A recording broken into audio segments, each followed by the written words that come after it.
जय श्री राम मित्रों। आज पुनः हाजिर हूँ एक व्यक्ति का जन्म कुंडली लेकर के। मित्रों, ये जो जातक है इतना धनवान है और इतना लग्जरी जीवन से युक्त है कि इसके बारे में अगर मैं जितना ही ज़्यादा बोलूँ उतना ही कम है। इस जातक को भगवान ने ऐसो आराम, सुख, सुविधा, लग्जरी जीवन, प्रॉपर्टी ने सब दिया है तथा यह व्यक्ति बहुत सौम्यमान अर्थात सुंदर भी है, सुशील भी है और हर कला में माहिर है। देखा जाए तो उसके बाद यदि किसी से मिलता भी है तो हमेशा एक नमस्कार अर्थात नम्र भाव से वह व्यक्ति सबको मिल करके बड़े भाव से रहता है।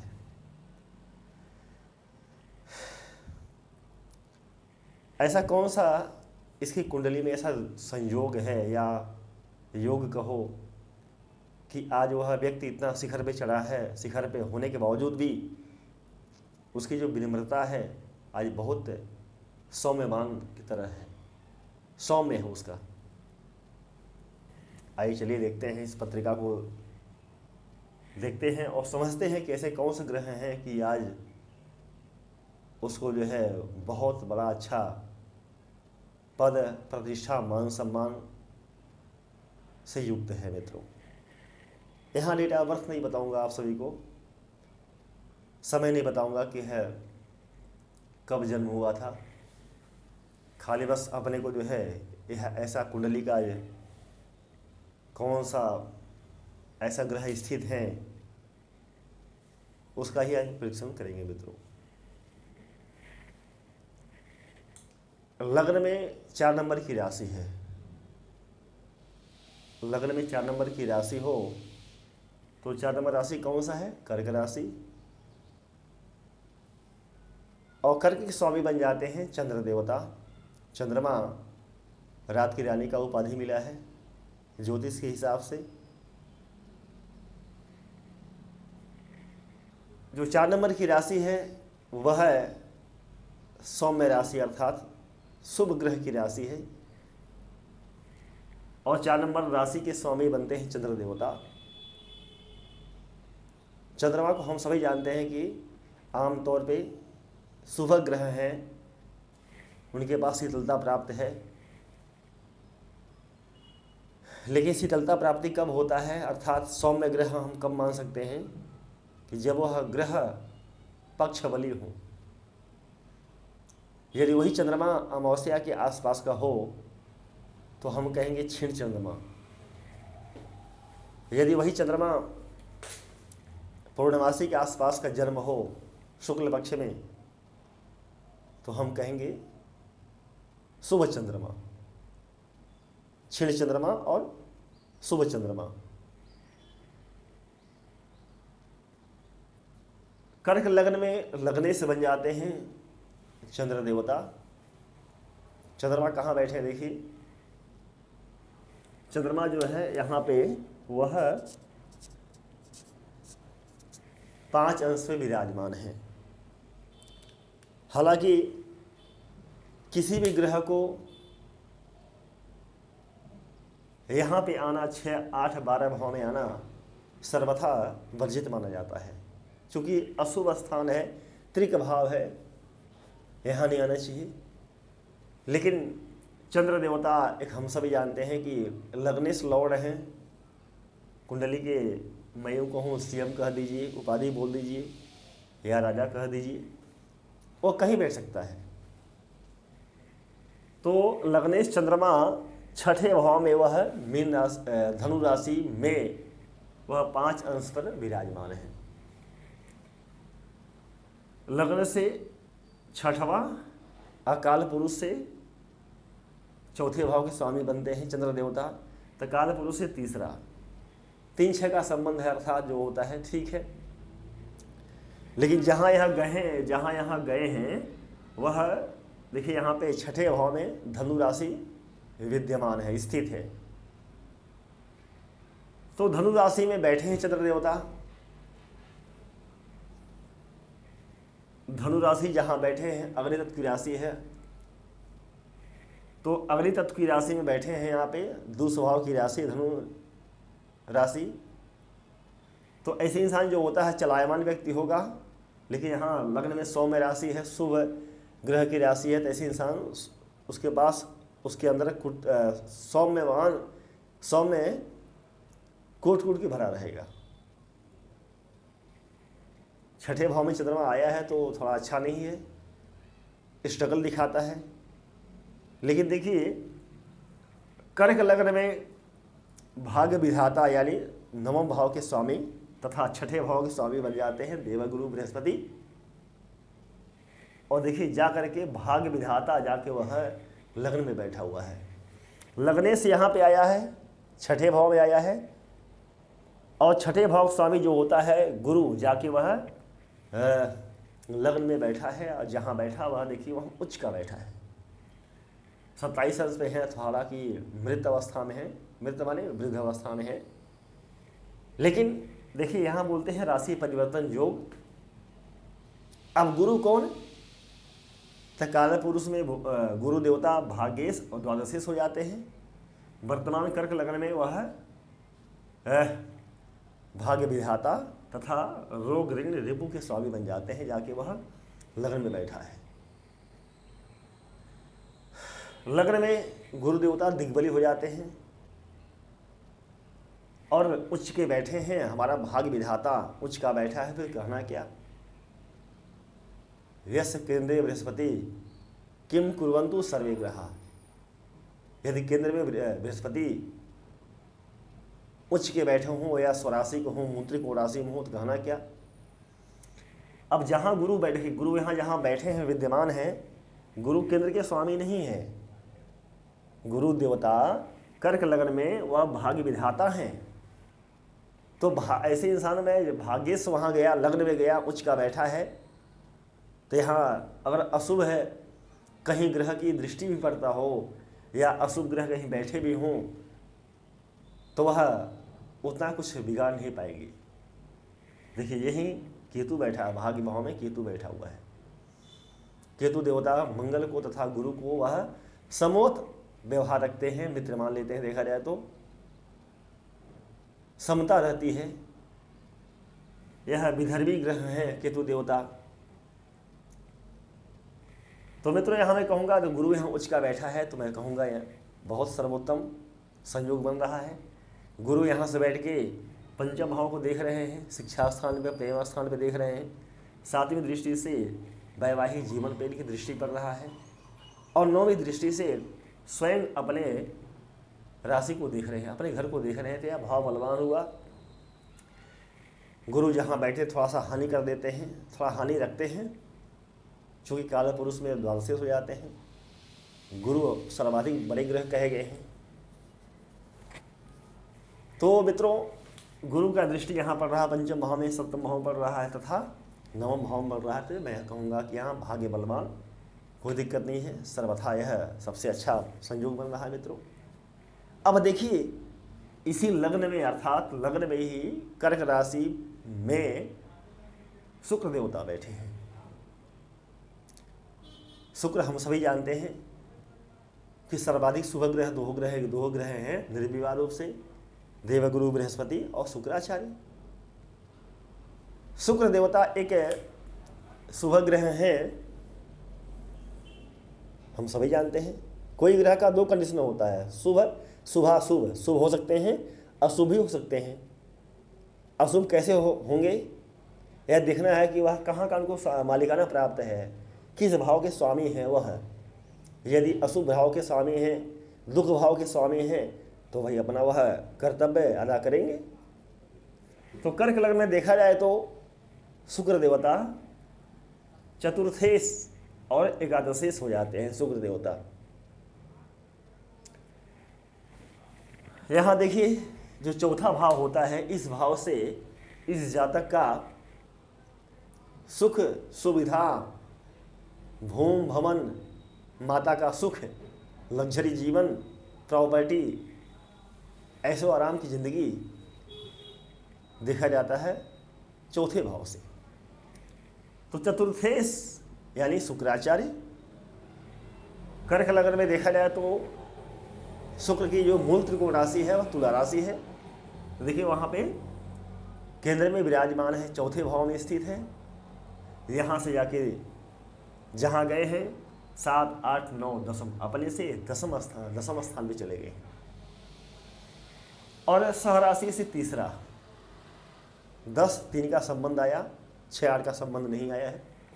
काल पुरुष में शुक्र देवता सप्तम भाव के स्वामी बन जाते हैं और धन भाव के स्वामी होते हैं। तो यहाँ से 7वां बहुत अच्छा, यहाँ से थोड़ा सा 12वां चले गए हैं, धन स्थान से 12वां चले गए, व्यय स्थान भी चले गए। तो क्या दिखा रहा है कि काल पुरुष का भी मैं अकॉर्डिंग किया, मिलाया तो उनका संबंध अच्छा है। यहाँ पे लग्न में गए हैं, अच्छा है। जहाँ गए हैं कर्क राशि में गए हैं, अर्थात चंद्रमा शुक्र को समानता मानता है, वहीं शुक्र भी चंद्रमा को समानता मान लेता है, कोई मित्रता नहीं है। दोनों का जो स्त्री उचित जो ग्रह हैं दोनों चंद्रमा शुक्र हैं। जल तत्व की मतलब ग्रह वह भी हैं, चंद्र देवता है, जल तत्व का ग्रह भी अपना शुक्र देवता भी है। दोनों सौम्य ग्रह हैं, सुंदर ग्रह हैं। तो यहाँ मैं कहूँगा शुक्र की अच्छा प्लेसमेंट है। अब यहाँ देखिए लाभ भाव का स्वामी तथा जो होता है सुख भाव का स्वामी लग्न में गया है। जहाँ गया है भाग्य विधाता के साथ वह कंजेशन करके बैठा हुआ है, युति करके बैठा हुआ है, देखिए यहाँ पे।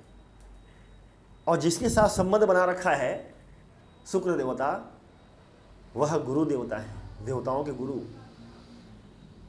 गुरु स्वयं उच्च के बैठे हैं। तो उच्च के साथ वह केंद्र का स्वामी, लाभ भाव का स्वामी, इनकम भाव का स्वामी जाके बैठा हुआ है लग्न में। तो मैं कहूँगा कि यहाँ पे बहुत सर्वोत्तम स्थान प्राप्ति है शुक्र देवता को। भले ही गुरु और शुक्र आपस में शत्रु कहलाते हैं, लेकिन देखिए प्लेसमेंट जो होता है, जो प्लेसमेंट देखा जाए तो इनका अच्छा है, कोई दिक्कत नहीं। यहाँ पे इनके ऊपर जो है केतु देवता की दृष्टि पड़ रहा है। अब देखिए केतु भी जहाँ बैठा है वह मीन राशि का बैठा हुआ है। तो हम यहाँ क्या कहते हैं कि केतु देवता, राहु देवता जिस राशि में बैठते हैं उस राशि के स्वामी को तथा उस ग्रह के राशियों को फल करते हैं। देखिए केतु यहाँ बैठे, मानिए मीन राशि के हैं, तो जब केतु जब फल करेंगे तो भाग्य को वृद्धि करेंगे तथा जो छठे भाव का स्वामी, छठे भाव का जो राशि है धनु राशि, यहाँ भी फल करेंगे। तो अब जहाँ केतु बैठा हुआ है, देखिए यहाँ पे त्रिकोण भाव है। कहते हैं कि अशुभ ग्रह यदि शुभ भाव में बैठियाँ तो अपनी अशुभता कम कर देते हैं और शुभ फल देते हैं। दूसरा क्या है कि यदि शुभ ग्रह केंद्र में, केंद्र के स्वामी हों और केंद्र में बैठे हों तो वह शुभ फल नहीं दे पाते हैं। अगर मान लीजिए यही गुरु दुस्वभाव का लग्न होता, मान लीजिए जैसे मिथुन लग्न होता या कन्या लग्न होता, जैसे या धनु लग्न होता या मीन लग्न होता, तो गुरु देवता यहीं के स्वामी बन जाते हैं, केंद्र के स्वामी बनते हैं। और यहाँ बैठे होते तो मैं कहूँगा कि उनको जो है वह अच्छा फल नहीं दे पाते, क्योंकि केंद्र के स्वामी हैं, केंद्र में बैठे हैं। तो शास्त्र कहता है केंद्राधिपति दोष लग जाता है। केंद्र के स्वामी केंद्र में बैठे हैं तो केंद्राधिपति दोष ऐसे अकॉर्डिंग में उनको लग जाता है। लेकिन देखिए केंद्राधिपति दोष जो है 4 ग्रह को लगता है। सबसे पहले देवगुरु बृहस्पति, सेकंड में आते हैं शुक्राचार्य, तीसरे नंबर पे आ जाते हैं शुक्र देवता, बुध देवता, चंद्रमा देवता, चौथे में आ जाते हैं चंद्रमा देवता। तो मैं मित्रों में यहाँ कहूँगा कि गुरु देवता की दृष्टि पड़ रहा है सप्तम भाव पे, शुक्र की दृष्टि पड़ रहा सप्तम भाव पे, तो यहाँ इसकी पत्नी दिल्ली मन्ना का निगम साझा व्यापारी इत्यादि कोई काम करे तो इसका सक्सेस रहेगा जीवन। इसकी पत्नी सौम्यमान आएगी, अभी विवाह नहीं हुआ देखा जाए तो विवाह होने वाला है। इसकी पत्नी सौम्यमान रूपवान आएंगी, बहुत सौंदर्यवान आएगी। जितना व्याख्या करो भूम भवन से इंसान मित्र हमेशा युक्त रहेगा, लाभ भाव से हमेशा युक्त रहेगा मित्रों, गुणलक में हमेशा आगे रहेगा देखा जाए तो मित्रों। ये बात है। राहु जैसे देखिए, राहु देवता जहां विद्यमान है, जहां बैठे हैं, जहां स्थित हैं, वह तीसरे भाव में बैठे हैं। कहते हैं कि राहु देवता त्रिकटे राहु बलम, तीसरे स्थान पे, छठे स्थान पे 63 आय, त्रिक माने तीसरा होता है, सठ माने छठवां स्थान होता है, आय माने आलेबंध भाव को कहा जाता है। राहु यहाँ पे अच्छे फल देते हैं। अशुभ ग्रह अशुभ भाव में बलवान हो जाते हैं। तो मित्रों यहाँ पे राहु जो होता है जहाँ बैठा है पराक्रम स्थान पे बैठा हुआ है। तीसरा भाव जो होता है इस ज़्यादा का साहस, पराक्रम, छोटे भाई भाई का विचार, खेल कूद कंपटीशन में यह यहाँ से विचार किया जाता है। तो राहु वहाँ बैठा है तो ऐसे इंसान जो होता है हर चीज़ में विजय प्राप्त करने वाला होगा, साहसी होगा, बाहुबल होगा। लेकिन यह अचानक क्या कर देगा, हो सकता है कि कर भी दे कोई काम तो कहीं कहीं जो है गलतियां भी प्राप्ति हो जा। अपने नौकर चाकर भाई बंधु को दबाने वाला, डाउन करने वाला यह व्यक्ति होगा ऐसा। अब देखिए यहाँ से बैठ के मान लो यहाँ तो अच्छा फल लेंगे राहु देवता कन्या राशि में उच्च कहेंगे, यहाँ से बैठ के सप्तम भाव को देख रहे हैं तो क्या यहाँ भला करेगा राहु देवता, यहाँ तो अच्छा करेगा। लेकिन यहाँ जो होता है वैवाहिक जीवन थोड़ा कहीं कहीं मतलब मतभेद पैदा कर सकता है। थोड़ा भाग्य भाव में वह थोड़ा सा डेवलपमेंट होने में थोड़ा सा यहाँ डिले कर सकता है। और लाभ भाव को देख रहा है, लाभ में भी कहीं कहीं समस्या दे सकता है राहु यहाँ पे। इस भाव को अच्छा फल करेगा लेकिन जहाँ दृष्टियाँ देख रहा है वहाँ कहीं कहीं मित्रों वहाँ बुरा कर सकता है। कर्क लग्न में धन के स्वामी, वाणी भाव के स्वामी बन जाते हैं शनि सूर्य देवता। जाके देखिए अब मिथुन राशि में बैठे हैं और जाके 12वें स्थान में बैठे हैं। तो काल पुरुष से या काल पुरुष में पंचम भाव स्वामी हो जाते हैं। तो यहाँ से 8वां गए हैं और यहाँ से 11वें गए हैं। तो थोड़ा यहाँ से दिखा रहा कि थोड़ा सा जो है मतलब अच्छा नहीं देखा जाए तो हो सकता है संतान इसका थोड़ा होने में विलम्ब हो, डेली हो। थोड़ा प्यार में ऐसा इंसान जो है प्यार मोहब्बत में थोड़ा सा जो है प्रेम में उतना सक्सेस न हो। कुछ यहाँ से दिखा रहा है कि मैंने यहाँ से 8वां गया है तो थोड़ा सा संघर्ष दिखा रहा है यहाँ से। बाकी ठीक है, यहाँ से लेवल गया कोई दिक्कत नहीं है। इनकी एक ही राशि है सूर्य देवता का, लगने से 12वां अच्छा नहीं है। जहाँ गए हैं देखो यहाँ मिथुन राशि में गए हैं, बुध के घर गए हैं, बुध इनके परम मित्र हैं सूर्य देवता के, वहीं साथ में मंगल बैठा हुआ है। अब कर्क लग्न में मंगल देवता कौन? तो मंगल देखिए शिक्षा भाव का स्वामी, पंचमेश तथा दसम भाव का स्वामी। जाके विदेश यात्रा में विदेश भाव में वह बैठा हुआ है, 12वें भाव में बैठा हुआ है मंगल। सूर्य मंगल का युति तो हम कहेंगे महापराक्रम योग। यहाँ से बैठ के जो है मंगल देवता यह 4थे भाव पर दृष्टि पड़ रहा है, 3रे भाव पर दृष्टि पड़ रहा है, 6ठे भाव को देख रहे हैं और 8वीं दृष्टि से 7म भाव पर दृष्टि इनके पड़ रहा है। तो यहाँ थोड़ा सा देखा जाए तो अच्छा नहीं, यहाँ अच्छा दृष्टि पड़ रहा है, यहाँ ठीक नहीं है। चंद्रमा दृष्टि पड़ रहा है मित्रों यहाँ पे। 12वें का राहु अच्छा नहीं कहा जाता है, 6ठे भाव का, 7वें भाव का सूर्य 12वें का भाव का सूर्य अच्छा नहीं कहा जाता है। मंगल यहाँ बैठे हैं, हो सकता है कि इनकी दशा महादशा में कहीं कोर्ट कचहरी जाना पड़े किसी बात को लेकर के।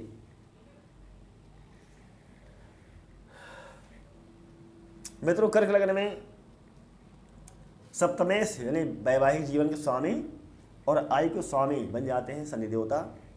देखिए जाके शनि देवता यहाँ संतान भाव पे बैठे हैं, प्रेम भाव पर बैठे हैं, शिक्षा स्थान पे इनका बैठे हैं। तो शनि का बैठना अच्छा नहीं कहा जाता यहाँ पे। शनि एक अष्टमेश भी है, तो आयु का बलवान, दिक्कत नहीं है, पर हो सकता है अथवा संतान होने में विलम्ब कर दें, क्योंकि मार्केश भी तो है ना यहाँ पे कर्क लग्न में। कर्क लग्न में मार्केश देवता जो होते हैं, एक तो बुध होता है, शनि होता है। प्रबल मार्केश में देखा जाए तो वह शनि होता है फर्स्ट नंबर पे, और दूसरा बजाता है राहु देवता, अरे बुध देवता। तो शनि यहाँ से गया है, यहाँ से देखिए, यहाँ से 11 गया, यहाँ से 7, 8, 9, 10 यहाँ से 10 गया है। तो ठीक है, एक यहाँ भी देखा जाए तो केंद्र का स्वामी है, त्रिकोण भाव में आया तो यहाँ अच्छा है। लेकिन जहाँ गया है मंगल घर गया है, यहाँ से बैठ के इस भाव को देख रहा है तो भाव बलवान, लाभ भाव को देख रहा है तो लाभ भी मैं समझता हूँ। ठीक है, निरंतर देगा शनि। शनिश्चर स्लोली ग्रह है और 10वीं दृष्टि से धन भाव पे, वाणी भाव पे देख रहा है मित्रों। तो थोड़ा सा वाणी में कटुता पैदा कर देगा, डाइवर्ट कर देगा। चूँकि मतलब यहाँ पे जो है शनि देखना अच्छा नहीं कहा जाता है। जहाँ देख रहा है शनि होता है यहाँ पिता के घर है। तो मैं कहूँगा कि थोड़ा यहाँ पे कहीं कहीं जो है मित्रों, यह बात है चंद्रमा सीधे 12 भाव को देख रहे हैं। चंद्रमा 6वां स्थान जो अच्छा नहीं होता है, यहाँ मैं कहूँगा इसको जो है जुखाम, एलर्जी, खांसी इत्यादि जो होता है, चंद्रमा संबंधित जो होता है वह कहीं न कहीं जो है देखने को मिलेगा। लगने से यहाँ छठे भाव में आया है, तो इसे इंसान जो होता है बिल्कुल शांतवादी इंसान हो सकता है। पेट पालने में हमेशा जो है अग्रसर रहेगा, शांत स्वभाव का हो सकता है मित्रों। यहाँ पे कहूँगा चंद्रमा लगन छठे भाव में आया है। बुध भी देखिए यहाँ पे तृतीय से द्वादशे से है, तो यहाँ से 12वां गया है बुध देवता, और यहाँ से 7, 8, 9 यहाँ से 9वां भाव गया है। तीसरे भाव स्वामी अशुभ भाव में चला गया, लाभ भाव में गया, अच्छा बात है। यहाँ पे कोई भाव, इस भाव में कोई ग्रह जाते हैं अच्छा फल लेता है। बुध देवता बुद्धि कारक हैं, तो बुद्धि की प्राप्ति, वाणी कला का कारक देवता है। ठीक है, यहाँ पे केतु यहाँ से बैठ करके जो है इस भाव को देख रहे हैं, लग्न को देख रहे हैं, तीसरे भाव को देख रहे हैं, और 9वीं दृष्टि से संतान, शिक्षा भाव पर इनकी दृष्टि पड़ रहा है। तो कहीं कहीं थोड़ा केतु यहाँ दृष्टि यहाँ डाल रहे हैं, यहाँ पे अच्छा नहीं करेंगे। शनि यहाँ थोड़ा भला नहीं कर सकते यहाँ मित्रों। यहाँ पे मित्रों यह पत्रिका उस जातक का है, इससे साफ जाहिर होता है कि इसका 6, 8, 12 में कोई ग्रह नहीं बैठे हैं। इसका जीवन अच्छा कहना चाहिए, जो ग्रह है इसकी अच्छी स्थिति है। मित्रों जो ग्रहों का जो है आस्था प्लेसमेंट था, जो स्थिति थी मैंने बताया यथावत। ऐसा जब स्थिति है ग्रहों का, तो व्यक्ति का जो है डेवलपमेंट, ग्रोथ होना तय क्लियर है मित्रों। बस जो जानकारी था मैं बताया। आप ये अपना पत्रिका दिखा सकते हैं। हो सकता है कि आपके पत्रिका में ऐसा योग हो, संयोग हो, तो समझिए कभी क्या लेकर के पत्रिका लेकर के क्या ऐसा संयोग है या दुर्योग है। आज बस इतना ही। आप सभी का बहुत बहुत धन्यवाद। जय श्री राम।